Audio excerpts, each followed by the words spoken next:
Welcome to We Learn Virtual Learning Network. This is session number 28, Workers and Peasants. Topics which we are going to cover in this session are workers' movement, peasant movement, and impact of liberalization on the workers and peasant movements. Coming towards the first topic, that is workers' movement. Now we will study workers' movement in the colonial period. The modern working class made its appearance in India in the second half of the 19th century with the growth of modern industries, railways, post and telegraph network, plantation and mining. The organized workers' union are known as the trade unions.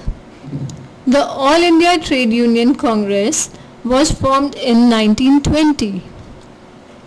In the second half of the 1920s, there was a consolidation of the left ideological forces in the country. In 1928, the left wing, including the communists, succeeded in acquiring dominant position inside the AITUC. The moderates started a new organization known as All India Trade Union Federation.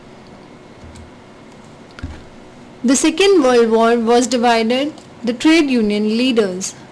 The communists argued that with the Nazi attack on the Soviet Union in 1941, the character of the war was changed from imperialist war to people's war.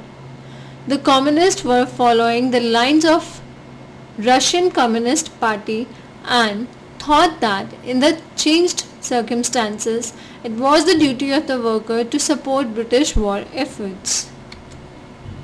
Now the issues and the types of collective actions. The main issue which was caused the worker strike include wage, bonus, personal, leave, etc. The workers take resources to various types of collective action for getting their problem redressed. These are strike, satyagrah, hunger strike, band and hartal, gharwas, demonstrations, etc. Now the worker movement in the post-colonial period. The national level, the provincial level, the trade unions without political affiliation, limitation of the trade union movement in India. Coming towards the national level, the high hope of worker was shattered after independence.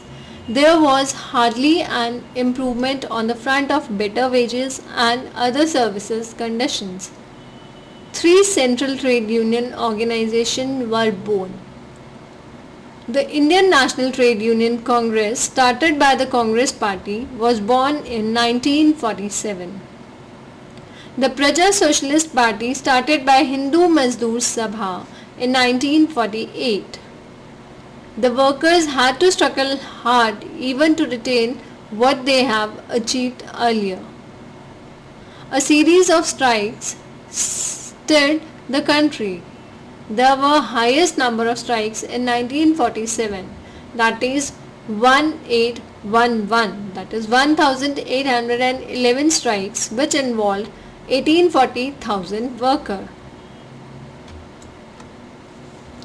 The number of strikes and man days lost had surpassed all the previous records. According to the provincial figure released by Chief Labour Commissioner in 1994, Bharatiya Mazdoor Sangh, which is an affiliate of BJP, has acquired a total membership of 31.17 lakh workers, has secured the top position. The INTUC, a Congress affiliated body with a total membership of 27.06 lakh, on the second position. The third position is joined by CITU, affiliated to CPM, with a total membership of 17.98 lakh. The fourth position is enjoyed by HMS.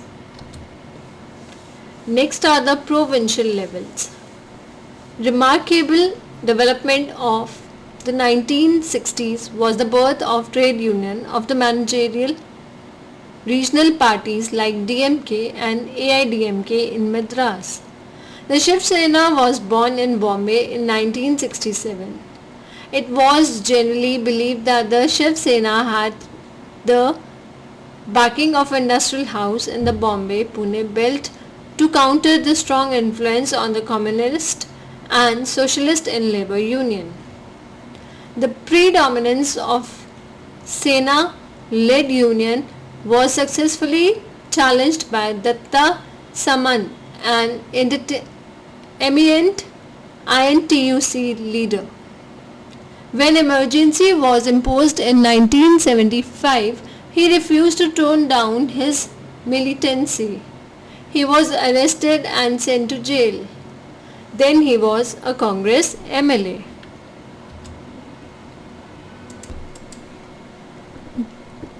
The trade union without political affiliation in 1960s also witnessed the emergence of independent union or apolitical.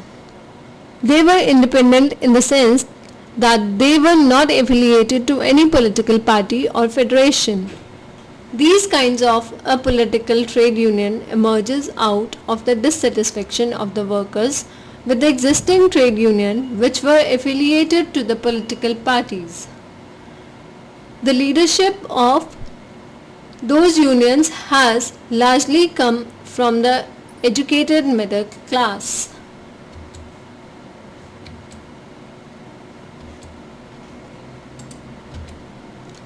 Datta Samant started a number of unions like Association of Engineering Workers, Mumbai General Kamgar Union, Maharashtra Girni Kamgar Union.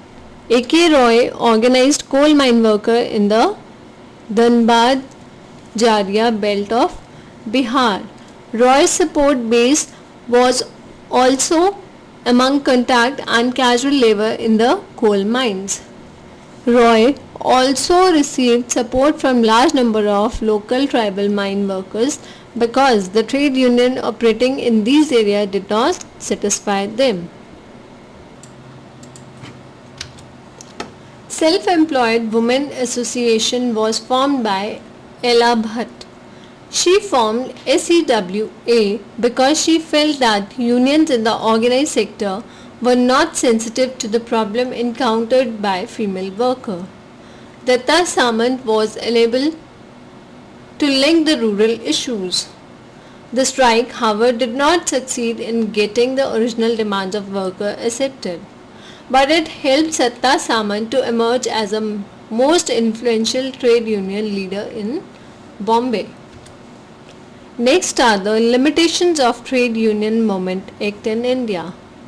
The trade union movement in India is faced by many defects. Only a small fraction of working class is organized. Even in the organized sector, a sizable chunk of workers do not participate in trade union movement. Indian economy is largely agriculture based. Small peasants and agricultural labor encounter the problem of seasonal unemployment and low income. A large section of workers do not exhibit much interest in trade union movement because city life for them is a temporary condition. Another major weakness of trade union is poor finance. This is a fact that working class of India is a very small part of the population. But the main problem is the multiplicity of trade union. The subscription rate by Indian worker is very less. Next topic is peasant movement. Peasant are those agrarian class which are related to agriculture as the tenant or owner of land and participate in farming activities. The peasants whose resources in the land are not enough to meet their basic need, and who also work as laborer for other apart from working on their fields are poor and small peasant. Next are the poor and small peasant. There were several peasant movements independence period. The peasant during the pre-independence period were living in the miserable social and economic condition. Leadership in the peasant movement was provided either by rural intelligentsia or urban intelligentsia. Baba Ramchand, the leader of Oath peasant movement, belonged to the former. When the peasant could not pay the rent, services or the beggar, they were evicted from their land. They were also physically tortured. Commercialization of crop and introduction of new land rules further worsened their condition. Leadership in the peasant movement was provided either by rural intelligentsia or urban intelligentsia. Baba Ramchand, the leader of Oath peasant movement, belonged to the farmer.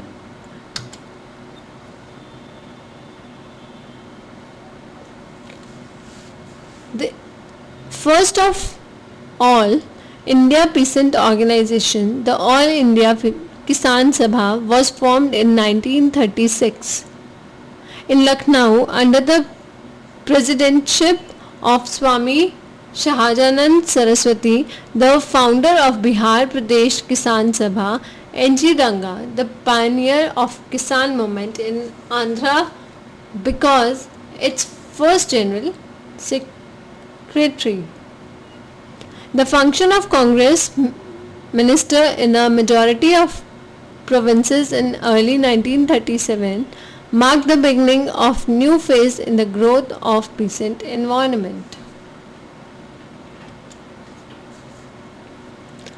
The dissatisfaction of peasant found expression in a number of protest feelings, conferences and demonstrations.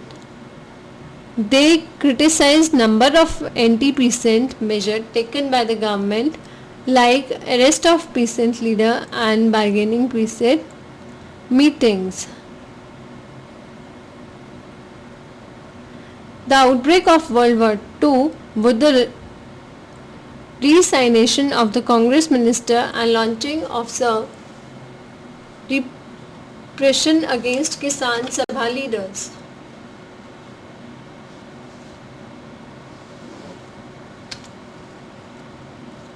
The Provincial Kisan Sabha of Bengal launched Tibhana movement in Bengal in 1956. This movement soon took the form of a clash between the sharecroppers and the jotedars, the employers. The sharecropper began to assert that they would no longer pay a half share of their crop to their jotedars but only 1/3. Poor peasant, middle peasant and also some sons of jotedar led the movement.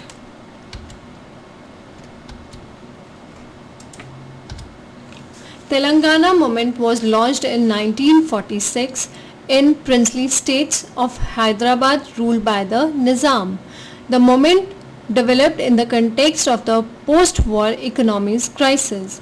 This movement started as a protest against collection of excise revenue using force by Jagirdars. In the beginning of leadership was in the hands of rich peasants.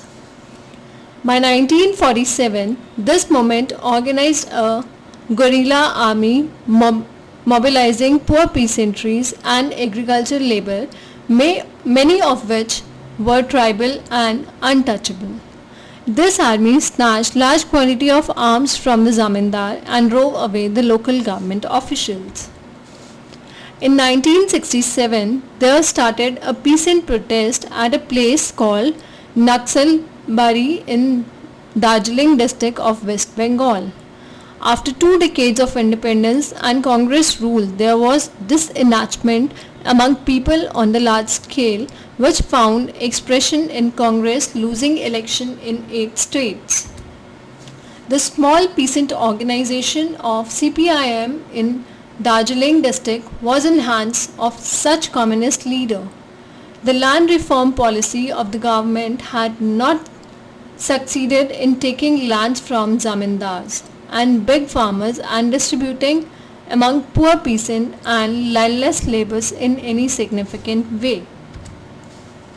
The Naxalbari movement reached its zenith by the third week of May 1967.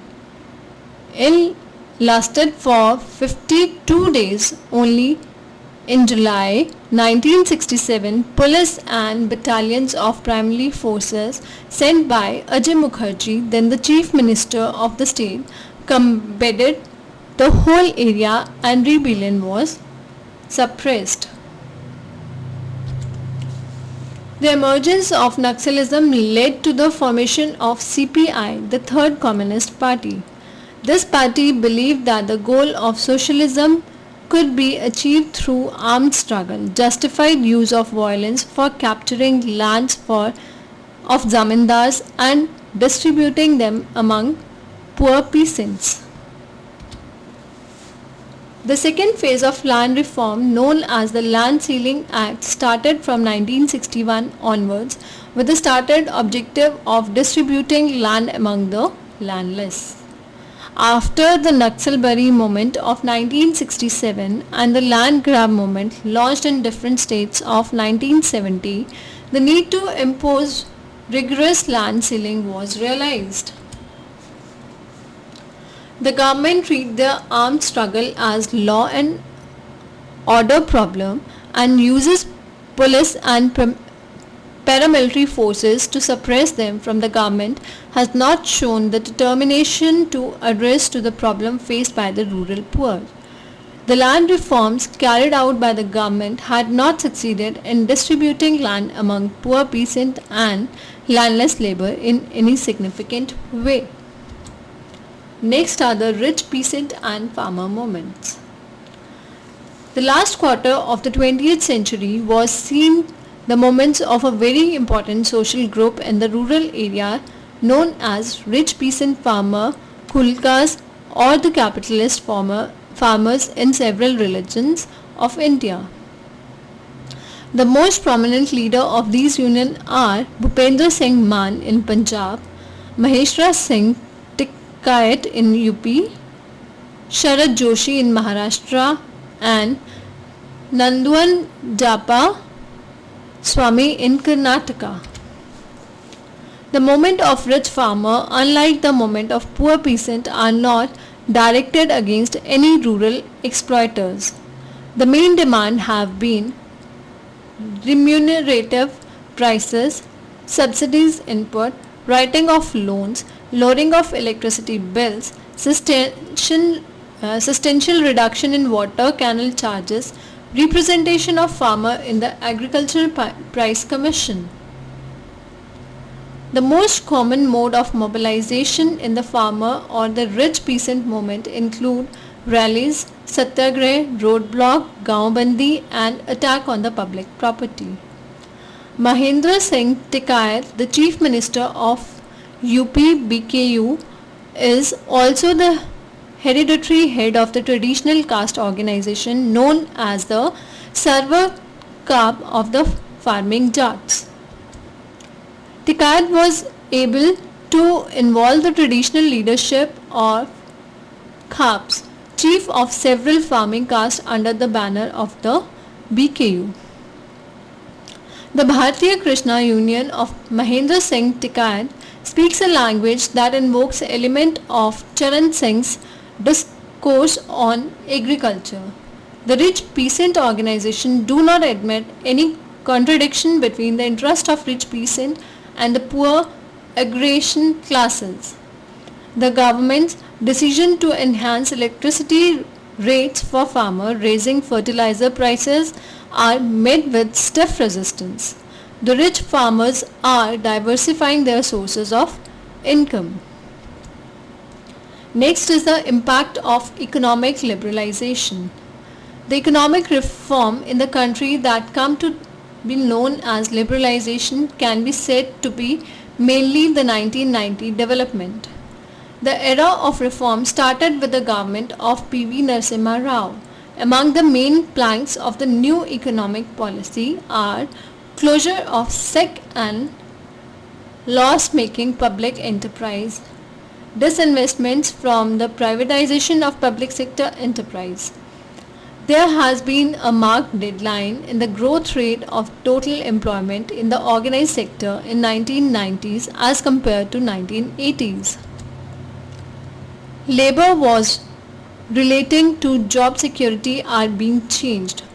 Many workers have been pushed out of jobs under the voluntary retirement scheme. Using contract and casual labor in place of regular employees have become widespread. Strikes by trade union to protect the interest of worker in state electricity boards, the ITDC hotels, banks, etc. A national renewal fund was created as early as in 1992 to provide a social safety net to the labor force rendered jobless. In 1994, the Government of India signed the augury round of the General Agreement on Tariffs and Trade at Marrakesh and became the member of WTO. As per conditions of the GATT, developing countries including India are under obligation to introduce subsidies discipline. But cutting down on subsidies it is difficult proposition because no government wants to displease the rich farmer. Another GATT related problem faced by the farmer is introduction of patent in agriculture. The farmer is not automatically permitted to use farm-saved seeds of protected variety to sow the next crop. He was earlier to pay compensation for the use of seeds saved by him or obtain the approval of the breeder. Now in the last there is an exercise for you. Questions are: what is the Telangana movement? And number 2, what are the main demands of rich peasant movement? Thank you. Happy learning. We learning.